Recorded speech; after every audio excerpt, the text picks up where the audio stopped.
Halo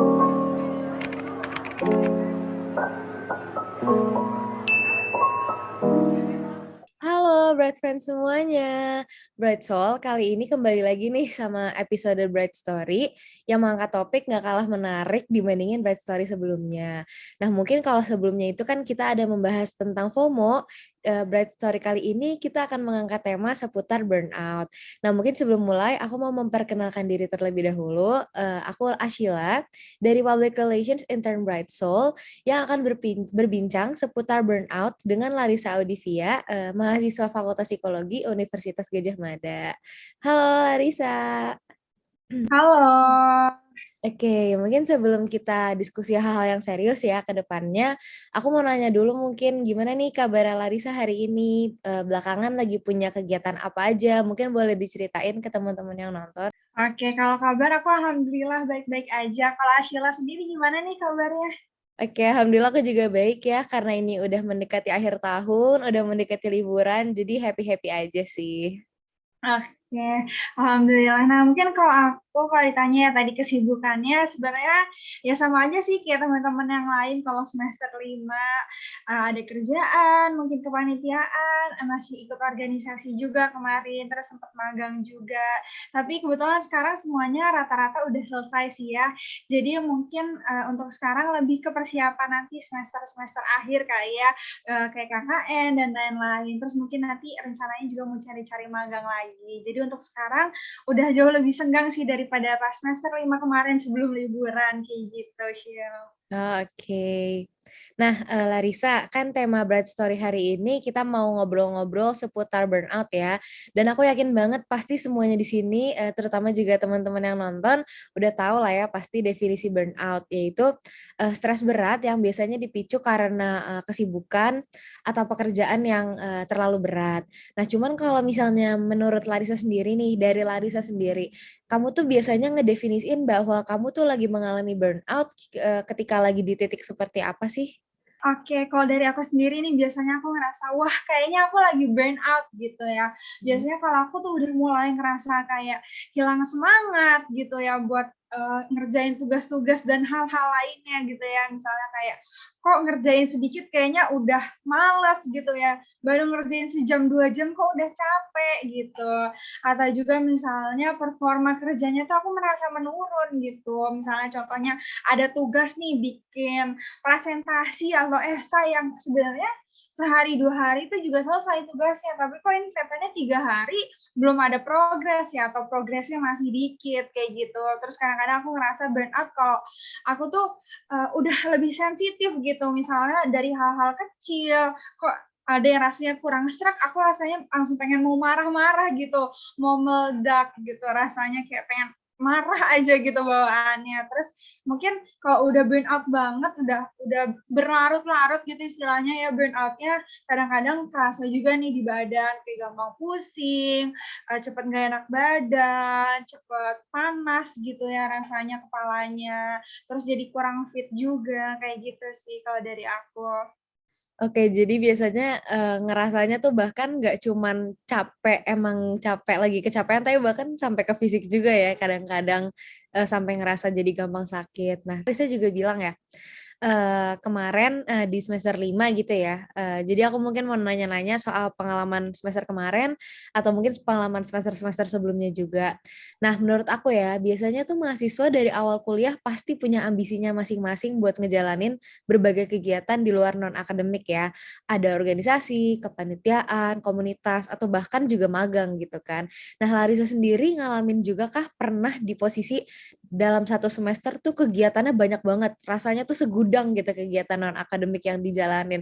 Dan kalau misalnya saat itu ngalamin, sempat sampai titik burnout juga nggak sih? Atau justru malah Larissa happy atau enjoy juga gitu ngejalaninnya?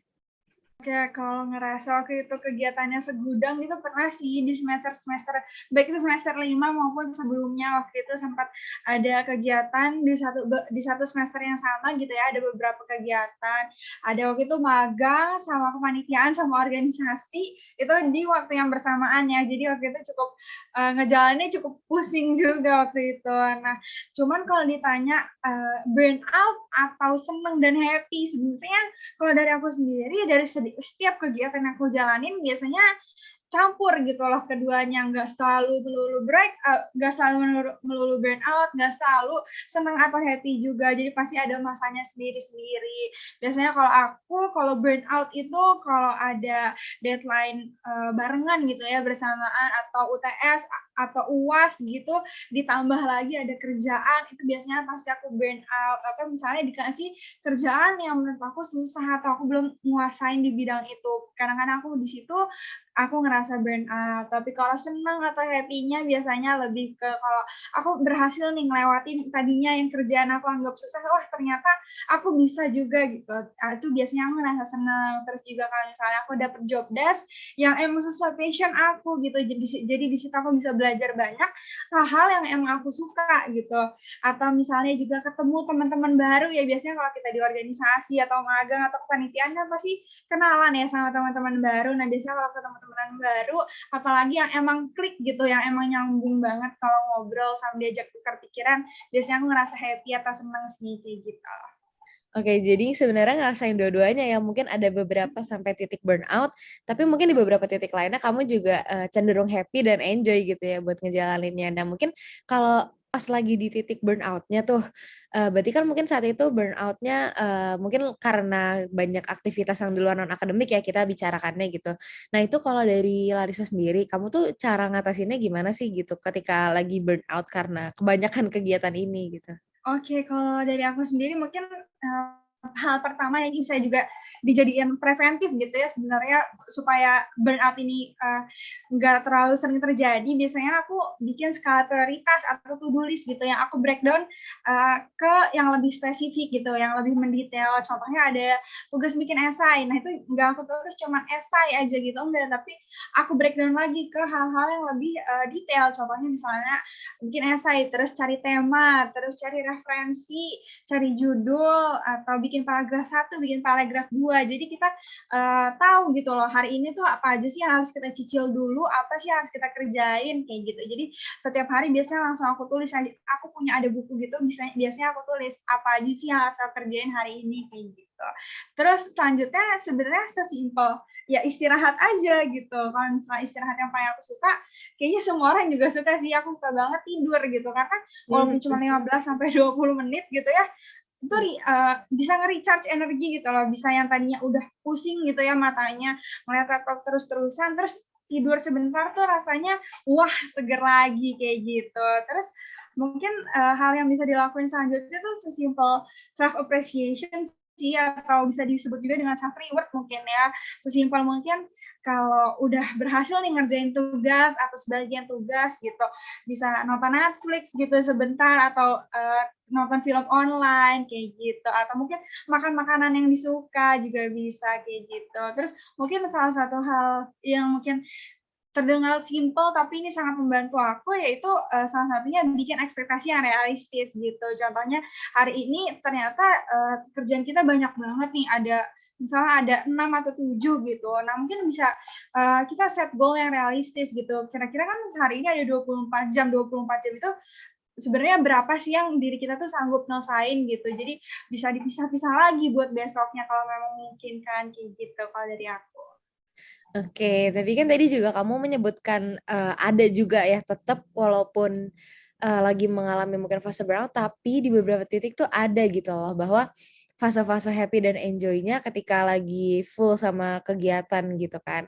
Nah mungkin kalau misalnya buat bisa apa ya, tetap happy ngejalanin banyak kegiatan, tapi di sisi lain juga tetap seimbang gitu ya, ngejalanin kuliahnya baik gitu ya, tetap maksimal juga nyelesain perkuliahannya. Ada nggak sih cara-cara yang kamu lakuin gitu ya, mungkin ala Larissa buat bisa nyimbangin gitu ya. Jadi kuliahnya tetap baik juga, tapi kegiatan non akademik yang lagi sibuk bangetnya ini juga kamu bisa tetap happy gitu ngejalaninnya. Kalau dari kamu sendiri gimana?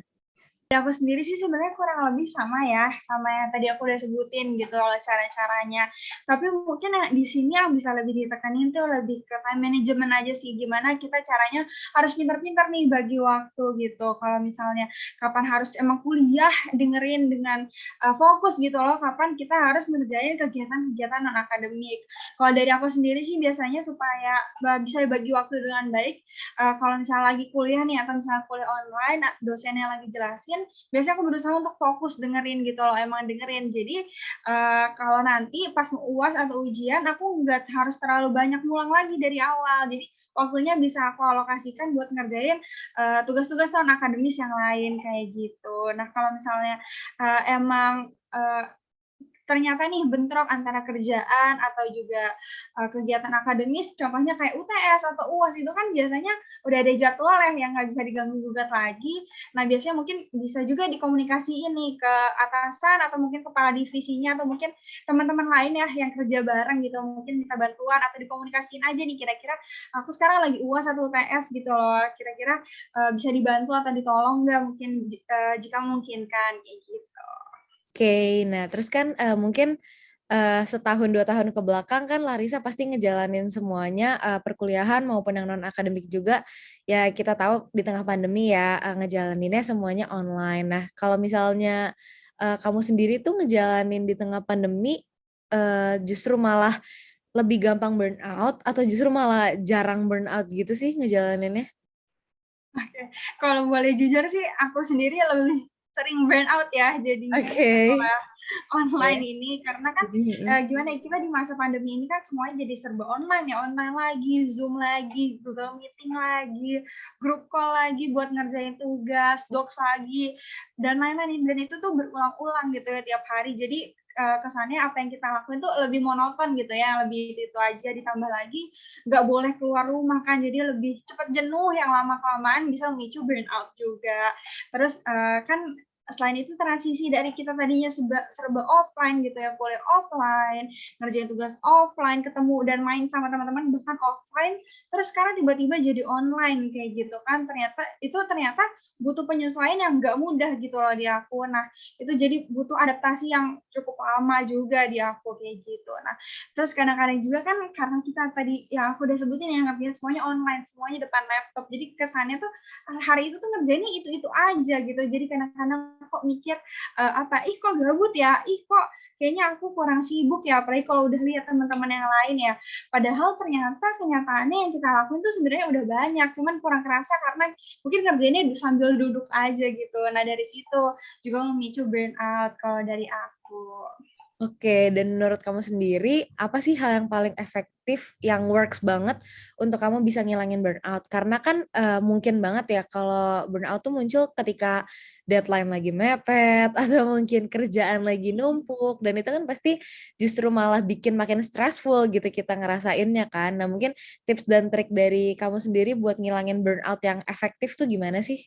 Nah, kalau dari aku sendiri yang mungkin tips and triknya tadi juga sempat udah aku bahas ya, mungkin aku singgung sedikit yaitu bikin list, to do list, itu tulis aja kira-kira fix deadline-nya tuh kapan sih, terus di breakdown satu-satu. Jadi biar nggak ketumpuk di otak doang. Jadi kita berani bisa lihat nih, jadi nggak penuh di otak, tapi kita udah nulis nih, udah kita keluarin di otak, di kertas gitu ya. Kira-kira hari ini harus ngapain aja gitu. Jadi nggak bingung bangun tuh kita nggak bingung hari ini tuh harus ngapain aja gitu jadi udah jelas apa-apa aja yang harus kita lakuin pada hari itu. Nah selanjutnya kan namanya kewajiban ya pasti harus kita selesain harus kita tuntasin. Nah gimana caranya yaitu dengan membawa hal tersebut menjadi enjoy gitu. Nah gimana sih kalau dari aku sendiri supaya aku bisa enjoy yang pertama istirahat dengerin apa kata badan kita gitu. Kalau misalnya kita butuh tidur ya tidur, kalau butuh istirahat ya istirahat gitu, kalau butuh makan ya makan. Ibaratnya gimana ya kalau misalnya kita itu mobil gitu ya, mobilnya bisa jalan dengan cepat, tapi kalau nggak ada bahan bakar atau bensinnya kan pasti nggak bisa berjalan dengan maksimal juga. Nah Kayak gitu juga tubuh kita atau otak kita, pasti nggak bisa dipakai dengan maksimal kalau kita tuh belum memenuhi istilahnya lah kebutuhan-kebutuhan dasar yang ada di diri kita, kayak gitu. Nah mungkin cara lain kalau dari aku sendiri supaya bisa enjoy gitu ya, sesimpel ngerjainnya tuh bareng teman-teman gitu, walaupun akhirnya nanti ngerjainnya masing-masing dan kadang-kadang tugasnya beda. Kalau buat aku sendiri mungkin gimana? It feels nice to have some company gitu. Jadi ngerjainnya itu bisa diselingin bercanda-bercanda, ketawa-ketawa kayak gitu. Nah bisa juga mungkin sebelum ngerjain tugas tuh pesan makanan yang aku suka gitu ya. Mungkin bisa pesan online gitu. Jadi pas ngerjain tuh bawaannya happy gitu, semangat. Oke, makasih loh ya Larissa atas tips-tipsnya. Mungkin karena ini menurut aku juga apa ya, applicable banget lah ya buat kita lakuin juga. Mungkin Brad Friends juga bisa terapin tuh beberapa tipsnya yang tadi udah dikasih. Nah mungkin sebelum kita selesai ngobrol-ngobrolnya nih ya, Risa, mungkin ada yang kamu ingin sampaikan lagi atau closing statement untuk bisa motivasi Bright Friends nih yang mungkin lagi pada ngalamin burnout karena kan ini udah mendekati akhir tahun ya, mungkin ada yang UASnya belum selesai, ada yang lagi ngejar deadline akhir tahun mungkin. Mungkin kamu bisa kasih closing statement. Untuk closing statement mungkin ya. Jadi yang pertama, sekali kita tuh ngalamin burnout atau stres, itu tuh wajar banget. Karena mungkin yang tadi seperti yang Sheila udah singgung juga ya, jadi sebagian besar orang tuh pasti ngerasain burnout ini, kayak gitu. Nah, yang pasti untuk mengatasinya, kita itu harus mengenali diri sendiri. Kira-kira kapasitas kita tuh seberapa sih? Apa juga yang bisa bikin kita happy lagi? Cara apa yang bisa bikin kita bisa recharge energi terus jadi fresh buat ngerjain tugas lagi. Terus kira-kira harus kenalin juga apa sih yang dibutuhin sama diri kita, sama harus tahu juga kira-kira prioritas kita tuh sekarang apa sih. Jadi kita tahu dengan jelas kayak gitu. Nah mungkin sebagai tambahan aku juga tadi ada sedikit quotes mungkin ya tentang burnout ini. Jadi being burnout is a lot better than having no fire in the first place. Jadi maksudnya itu dari quotes ini kalau misalnya kita stres gitu ya ngerjain hal-hal yang lagi kita kerjain sekarang itu tuh nggak apa-apa, bahkan kadang-kadang itu bisa jadi hal yang baik gitu. Jangan malah kita takut atau jadi nggak mau nyoba hal-hal lagi yang baru kayak gitu. Oke, baik. Terima kasih banyak ya Larissa udah bersedia berbagi cerita, pengalaman dan juga tips trik dan triknya seputar burnout buat Bright Fans di Bright Story kali ini.